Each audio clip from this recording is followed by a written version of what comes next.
everybody. Randy Patterson here with Boomerocity. And on this episode, I am speaking with Stephane Schuck. He is in Paris, France. Not Paris, Texas, but Paris, France. So you're going to need to listen for a different kind of accent here. Instead of a Texas drawl, it is that very refined French accent. I always love hearing when people speak that way. So listen closely because he has a lot of great stuff to say, a lot of experiences in making his band's new album. The band is the Salt Collective, and the new album is A Brief History of Blindness. And it's produced by Chris Stamey, who, as you recall, is with the DBs, and we've had the privilege of interviewing him a few months ago. Great guy. So you're going to love this album. You're going to love this interview. And while you're at it, as I always ask, would you please hit like? And if you're not already a subscriber, would you please hit subscribe? It should not be costing you anything extra, but it sure helps Boomerocity out a lot. Also, please share it with your friends and ask them to do the same thing. So without any further ado, here's my first of what I hope are many more interviews to come with Stephane Schuck of the Salt Collective. Until next time, this is Randy Patterson with Boomerocity. Take care.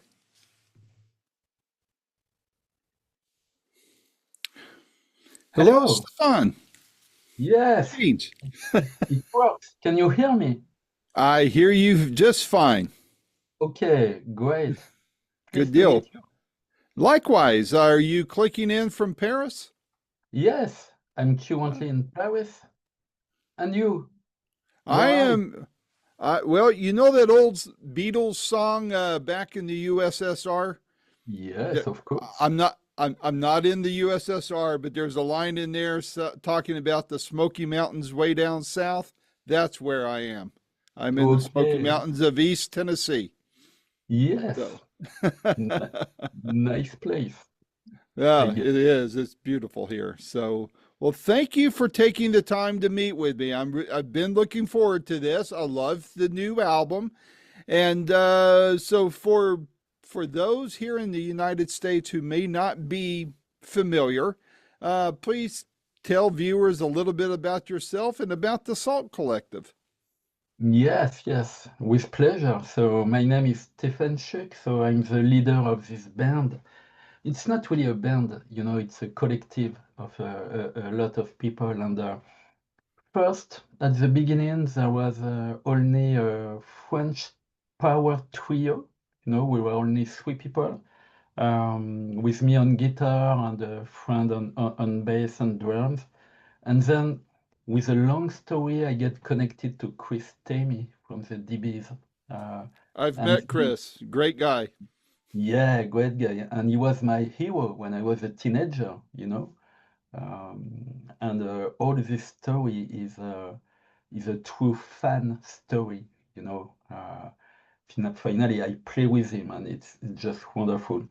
And when we started working with Chris, I write all the songs, and we immediately have the feeling that we need some different singers because there were some different feelings on the song, and then the idea of the collective was there, so we proposed to a lot of people, and we are so lucky that we have so many people on both of the albums. That's really interesting when you're a musician to have all this collaboration. It's I guess it's the true essence of music, collaborate with people. you know. Agreed. What's behind the name? Why did you name it the Salt Collective? In fact, salt was a play on word with a rock salt, you know, and Yeah, as I lived by the sea when I was younger, I was in Normandy, so we love the salt of the sea and things like that. So salt was the name, and then collective because we work with so many people, with so many brilliant people, that if it we have to have this idea into the name so that when we put collective, but it could be, Salt Club, things like that, but it's Salt Collective now. yeah, well, it makes sense So it's almost kind of like being it's a collaboration, but it's a collective decision making process, I would imagine, right? Yes, so we have very well defined now methodology. I'm starting by writing the music. So finding the chords, the change chord, and all the structuration of the song. Verse, bridge, chorus two, outro, intro. And then we work with Chris on this piece of music until we are satisfied. And as we are psychopathic guys, we could spend months on only one song, and maybe we can spend, you know, 1 week on only 2 bars of music, saying what are we going to do during these 8 beats, and we make a lot of experimentation. And then when we are satisfied with this piece of music, we send it to different singers, and they have totally freedom to do what they want on this music.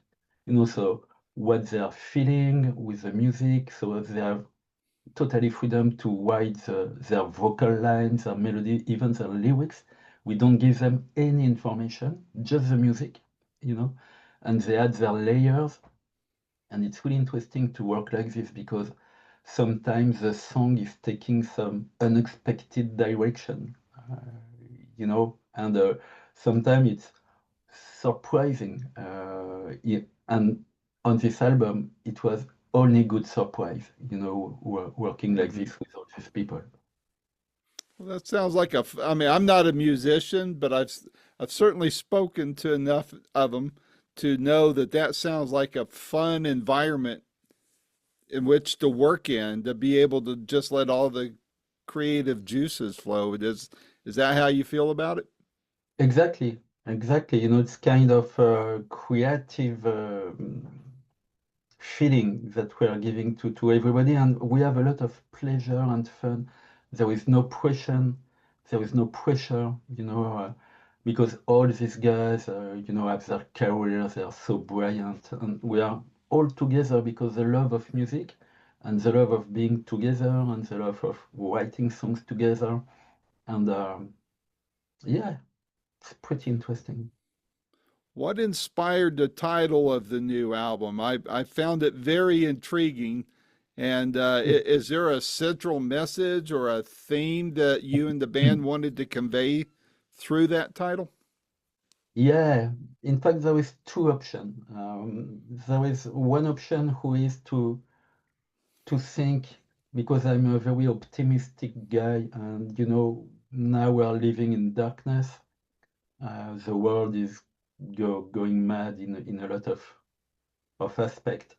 And I'm pleased to think that it will be only a brief history of blindness, all this darkness, Mhm. and then after things will get better. And then we could say it was just a brief history of blindness, that that was the thing. And the second thing is that I'm a huge fan of Andy Partridge from XTC. And Mhm. what lucky I am to have Andy Partridge on this album. It it's crazy. And he wrote a little song that was a brief history of rock and roll. It was a song that was only 30 seconds. And in 30 seconds, he making a brief history of rock and roll, so with a rockabilly riff, then a heavy distortion song, and then a synthetic song in 30 seconds. And I was laughing a lot with this song, and I love a brief history, So that's how the title came to me. Very cool. Was this album written? I mean, I realize everybody had contributed to the writing of the songs and the music on the album, but was it speaking for the whole band? Was the album written as a reflection of personal experiences, world events, or a combination of the two? It was a combination of the two because, as we give totally freedom to the singer to give their feelings. By example, in The Shadow of the Moon, which was co-written with Lynn Blakey, she was inspired by the eclipse, a few months ago.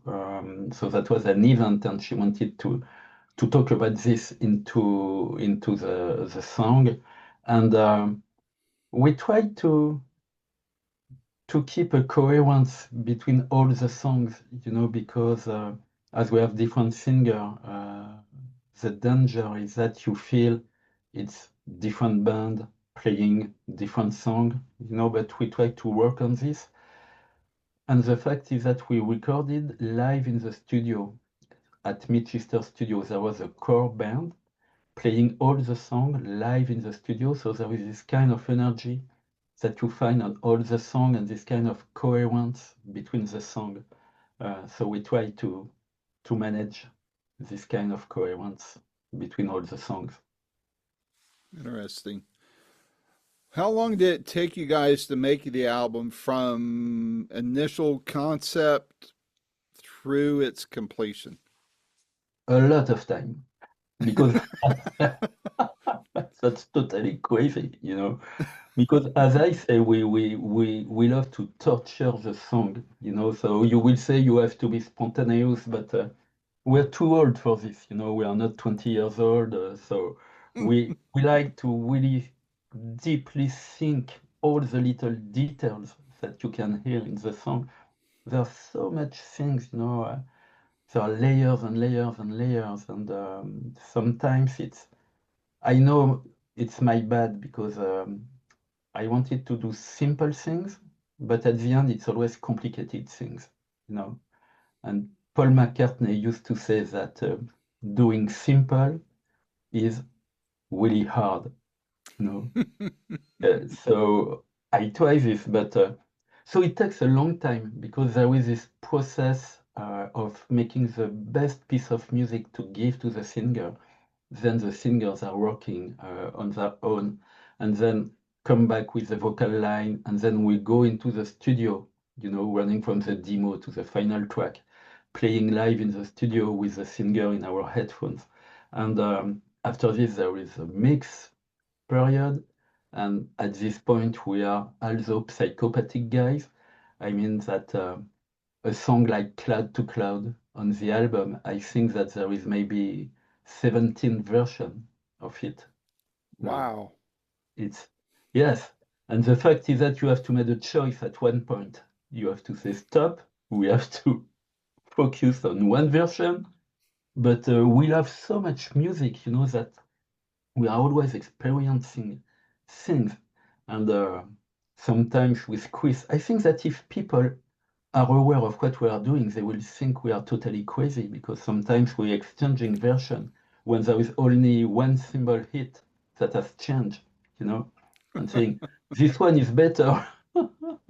So if you come out with 17 versions of a song, you could actually release this album 17 times and it would sound completely different, no?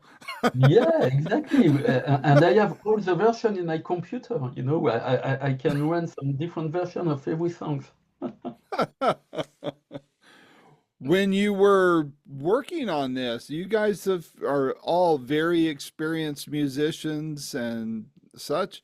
Um, it's probably hard to surprise you guys these days because of all the albums you've worked on. But were there any surprises for you guys as you were putting this album together? Yes, despite our experience, and I speak to the author because, I'm not a professional musician. I mean, my first life, I'm a medical doctor, still working in the medical field. And we have a lot of surprise. I can give you two examples. At the very last song on the album is All the Wage, who has a kind of Broadway feeling, things very smooth and cool. And believe it or not, the first version of All the Wage was a punk song, Hmm. very high energy, working like this, heavy distortion and, harsh waves. And at the end, we arrived to this version. So they're surprised at every moment. That's what I was saying some moments ago. When you give the song to another one, he will have different vision, and it's always surprising because you, by definition, you have the feeling that the singer will do something good on this song, but he comes always with something unexpected and saying, wow, I didn't see it at all this way, but now we're going to work on this direction. And I mean, nearly all the songs on the album, there was some surprise like this, you know? Yep. Even the In the Shadow of the Moon, you know, there is that I'm feeling when I wrote it. Immediately I feel it makes me think of William, but then I give it to Lynn Blakey, who came out with the vocal lines, and it was obvious this RM feeling was here.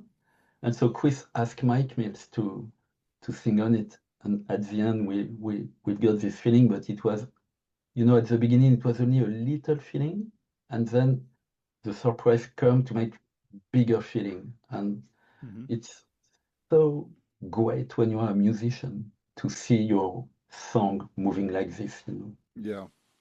Were there any times, or were there even a lot of times, where, as you guys were, we use a phrase here in the United States called micromanaging or overanalyzing something to where everybody kind of came to a deadlock, a standstill, if you will, and you guys go, hey, let's go to the cafe, have some wine, and let's figure this out. Was there a lot of that going on? Yeah, yeah, that's what we can call maybe serendipity. You know, we find things by hazard, by Yep. random, you know. It happens all the time when you are playing music, you know, and there is tons of example in rock and roll or music, you know, so things that came you didn't plan, and it's a pleasant feeling because you know something happens when you are together into a studio, and you are making the wrong note, you know, you fuck the song, I was bad, but there is, you say it, play it again, and then you get a direction, you know, say yes, we're going to explore this. And I think there's a lot of musicians who are working like this, you know, by accident. You find some Yeah. really cool stuff, you know. That's Yeah. what I call serendipity, but I like it.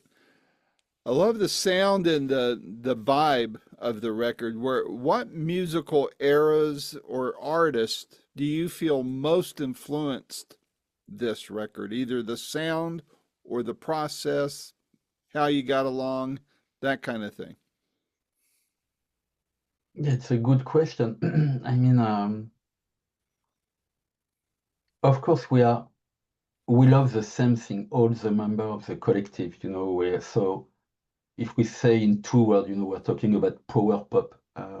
So of course you have in mind all the songs, but I think that the main influence is because I write nearly all the songs on this album. I'm always influenced by the DBs, you know, since I'm a teenager, and they are so huge for me that I always try to do something like the DBs, you know. So I Hmm. guess there is some consequences on the way I'm writing songs. So there is the DBs, and there is all the, of course, the people that are on the album. I'm a huge fan of Amy Mann, by example. Since Till Tuesday, I'm a huge fan of Jason Faulkner. Still Jellyfish. I'm a huge fan of Matthew Cowes, you know, from Nada Surf, because I saw them at that first gig in France years ago. So I guess all these influences have consequences on the way I'm writing songs, you know. So I try to get away from these influences, you know, because I'm always concerned with the fact that, you know, it could sound too much like, you know. Right. So I'm trying to get some some other views, but I love so much music, you know. I'm listening music all the time. I mean, I- even when I'm sleeping, I think, just yeah. My kids are totally crazy because sometimes I have my headphones and I'm sleeping with the music, you know. So Mhm. of course there's a lot of influences, and I love so much bands, so much guys. I could spend the whole night speaking about what I like in music, you know. But so yes, a lot of influences. Were there any, I don't know, maybe call them happy accidents during the recording that helped shape the album sound wise? There is one, but it's not on the album. Okay. So it's the song "The Quickening Sky" with Django singing it with remarkable job. And in my view, this song was supposed to be the last on the record, and I wanted to end it with kind of catharsis. Things absolutely no control. Everybody is playing different things at the same time, kind of wall of sound, but going something like A Day in a Life, the famous break, but with maybe much longer. And then I said to the guy in studio, we have to do something totally crazy. So let the tape record and let's doing things. And we played during 25 minutes. Playing. Wow. It was a night, it was late. Um, and then it's always the same thing when you're doing this. When you're inside, you say, it's wonderful. We are touched by the hand of God. And when you listen to this 2 days after, you say, what is this? And so we even with quiz we even don't find the tracks of this 25 minutes of madness. But in my view, it could have been on the album, not the 25 minutes, but a 2 or 3 minute condense at the end of the album. But I guess it will be for the next album. Maybe that one song can be the whole album, right? Yeah, maybe, but I'm not sure people will like it. It's kind of like a Grateful Dead song. One song is the whole album, it feels Yeah, like. exactly, exactly. Are there any are there specific lyrics on the album that hold a special personal meaning for you? Something, maybe it's not your favorite song, because I quit asking artists what the favorite song is, but and you can combine your answer with this question too. Is there a calling card that you point to on the album that says, "Hey, if you guys like this song, you're really going to love the rest of the record"? And for you, are there specific lyrics on the album that are special to you? Yes, there is many, but I think at the song "Cloud to Cloud" with Matthew. Uh, Mhm.